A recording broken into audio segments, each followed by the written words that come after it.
and welcome to Chapter 18, Learning Objective 3.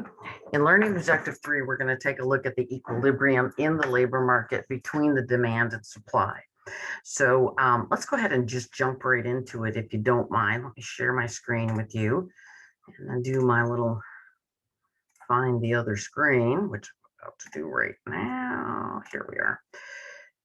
Okay, pen color. Let's go purple, sounds good. Okay, so now that we've discussed the demand in the labor market and we've discussed supply in the labor market, we want to turn our attention toward equilibrium in the labor market. So in this particular scenario, again, we're taking a look and revisiting a few of those concepts that we looked at in Objective 1 and putting them together with Objective 2. Okay. Remember that in looking at the wage in the labor market is really the balance between supply and demand. And remember that the wage in the labor market will equal the marginal product of labor. And we define the marginal product of labor, the value of the marginal product of labor as the output or the quantity that the worker can produce times the price of the product in the market, okay? Price of the product in the market. So productivity has a lot to do with these ideas, okay, as we illustrated in Objective 1.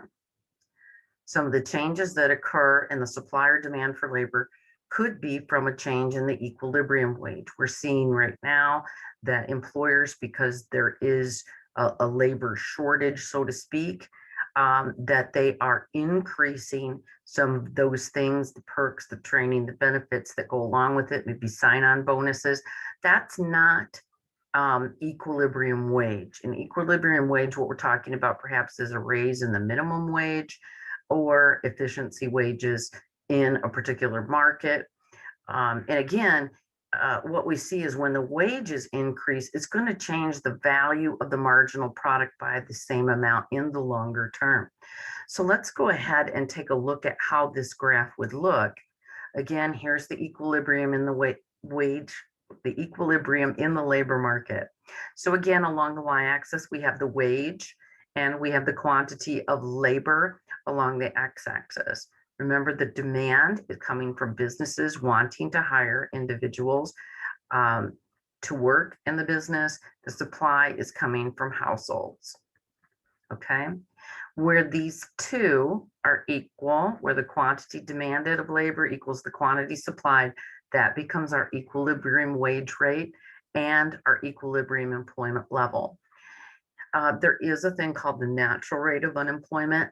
And the natural rate of unemployment is around 4%. We're never going to get to zero because if you've taken my macroeconomics, you know that there are three reasons for this that we could never get to zero. And one is there's unions, there are minimum wages, and the third and final reason are efficiency wages, which is where a business would choose to pay higher than the going wage rate, which is what we're seeing in some companies today.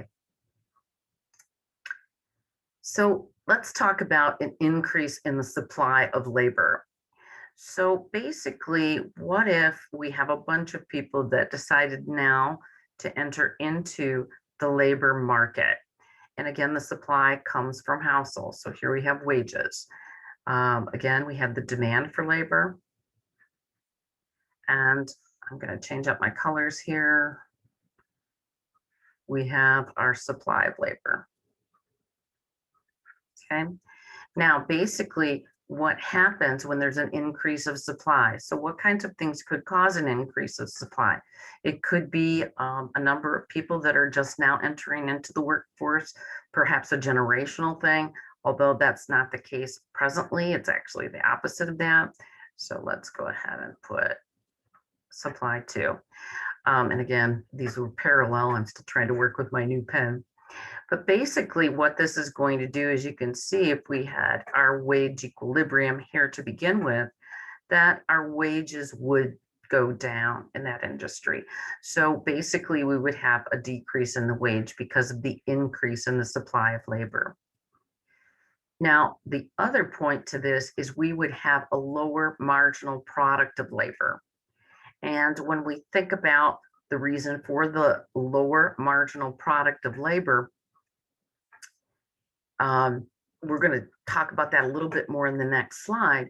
But again, when we talk about this, the demand for labor with wages going down, because wages have to equal the value of the marginal product of labor, essentially what we get are these two byproducts. Once wages fall, the value of marginal product of labor is going to do the same thing. It's going to fall as well. So we end up overall with higher unemployment. So let's take a look at a much better, much more nicely drawn graph than my own. So basically what we see is a first effect is the increase in the labor supply. Again, this might be that some individuals start to enter in as wages have become higher in the past. Maybe they've went to college, got some different skills to re-enter the workforce. This tends to happen in healthcare. And then what we see is a shifting outward of the supply of labor from here we have the blue supply to the red S2. The second effect is that reduces wages overall because there is a greater number of people in the workforce, and that tends to raise unemployment, raises employment. And so when we look at that, again, it's kind of interesting when we have a shifting outward here. We don't see that a lot because we've had this idea that workers' ages, we don't have the same population entering the workforce that's leaving the workforce. So this tends to be something we're not seeing too often. Some countries have increased their supply of labor a little bit differently, but using, for example, immigration. So again, we think about immigration and we've been on more inward oriented policies as opposed to outward oriented policies since the last administration. But immigration can actually be a way that a country could increase its supply of labor. And again, we're talking about individuals that do in fact have the skills and abilities to automatically work in that particular industry, can shift it out. So when we talk about, and here's a good example, talking about physicians. So there tends to be lower wages in labor markets where new immigrants would seek work. So for example, if new immigrants come in and they seek work in as a physician, then the wages for physicians overall would decrease. So a decrease in the wages, which means a decrease in the value of the marginal product of labor. But what happens is higher wages will happen in other markets where immigrants do not perhaps come into immediately. Because again, we kind of keep keeping with our apple idea here. Maybe physicians buy more apples, let's say, okay, that's true. So then because of the increase in the market price for apples, increase in the price in the marketplace for apples, that means there's going to be a higher demand in the labor market for apples. And so higher wages for apple pickers because the price went up. And we know that when the price goes up, we take the marginal product of labor times the price, and that gives us the wages. So it can also work in the opposite way as well. Again, in terms of an increase in demand, if we have an increase in demand among individuals wanting to hire, which is what we're currently seeing today, again, quantity of labor and wage. If we see the demand curve for labor, the supply curve of labor, I'm going to go ahead and hold the supply curve constant, but now more and more people are demanding labor. And so what we're tending to see is that wage level go from wage 1 to wage 2. Okay. Now, what's interesting is in looking at the increase in demand for labor, that a lot of organizations are getting kind of thinking outside the box, which they absolutely should. So in terms of the increase in demand, we're seeing these among more higher skill, higher level to try and get them to come into the labor force. Okay, so let's try our hand at a few of these. So in each of the scenarios, diagram the market for domestic auto workers to find the effects on their wage and employment. So baby boomers who worked in the auto industry retire. So here, think about, first of all, is that demand for labor or supply of labor? And if you answered supply of labor, you're right. So the supply of labor is going to decrease, right? Because we have these trained individuals leaving the workforce, okay? Now let's look at the second one. Car buyers' preferences shift toward imported autos. So think of derived demand now. So that must mean that US or domestic car demand is down. If domestic car demand is down in the US, then derived demand would say the demand for workers in domestic industries is going to be down. So the demand is going to shift inward. Technological progress boosts productivity in the automobile manufacturing industry. So here we're hitting that quantity of output, which we know we take the quantity and multiply it by the price, and that gives us the value of the marginal product of labor, which is the same as wages. So when we think about this one, if productivity goes up, then that must mean the value of the marginal product would go up, which likewise wages would go up. So let's take a look at each of these graphs. A, baby boomers retire. So here we have the market for baby boomers. As they retire, the supply curve is going to shift inward to the left. What's the effect? Driving the wages upward and the quantity of labor downward because we had a retirement. In B, we asked ourselves, okay, now what happens if the demand for US autos decreases? And basically that derived demand. So we see then that the demand for labor among auto workers in the US shifts inward or to the left, driving wages down and the quantity of labor down.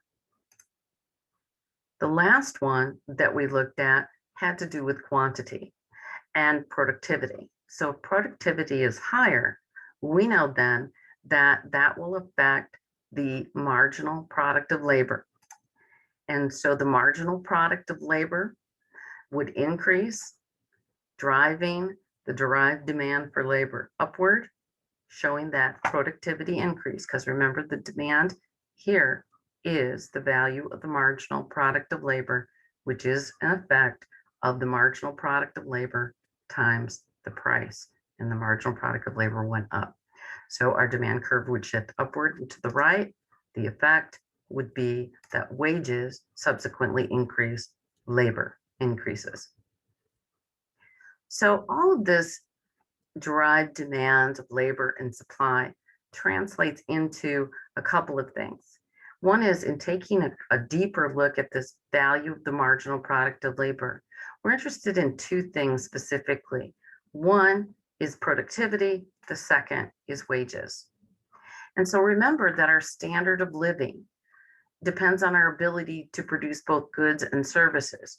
In macroeconomics, we say this is the gross domestic product. Wages are linked to productivity. Remember, the value of the marginal product of labor is how we take that quantity that we're producing, the output, multiplying it by the price that we can get for that product in the market. Highly productive workers are highly paid. It's important that we don't put highly paid workers are productive because that actually research doesn't prove that out. Less productive workers are, I like that, less highly paid, are underpaid perhaps. So we want to be careful about the productivity payment linkages that we do in fact say And I would caution a bit in terms of how we're talking about productive workers. I think that it's important here to talk about skills. Okay, so higher skilled workers are more highly paid. Okay, whereas lower skilled workers are not as highly paid. Okay. Again, we do see that workers are better off today than they have been in the past, particularly with a lot of our equal employment laws, which we're going to get into in chapter 19 and 20. Also in terms of health, safety standards in the workplace. What's interesting is to take a look at how productivity and real wages have grown since the 1960s and even into today. So we do know that productivity and real wages double about every 35 years. And the next chart, which I find kind of interesting, is if we look at, there is in fact a gap between productivity and compensation. So when we look at this up until about 1979, they were pretty much, sorry about that, they were pretty much the same, pretty much intertwined here, with the light blue being our, I want to look at it a little bit better way. Our light blue being our productivity, I'm sorry, no, being our wages, and our dark blue being our productivity. And you might have heard many people say, well, I have to do more with less. And that's this chart kind of shows that as well, is that gap in terms of what people are making versus how much they're actually contributing. Now, again, this is a graph that looks at that, but we might say that there are some people which are not making as much as they should be in terms of the productivity and how we've explained productivity and the linkage between wages. Another thing which is interesting is this gap, and I'm just asking the question, is this gap because of technological increases? So has technology allowed us to do more with less? And then have we kind of, as demand for labor, have we kind of exploited that? So just a question. Okay, in our last objective for this chapter, let me stop my screen share there. There we go. In our last objective for this chapter, what we're going to do is to take a look at the land and the capital, and to take a look at the demand for land and demand of capital, which is also derived demand as well. So I'll see you back next time. Thanks.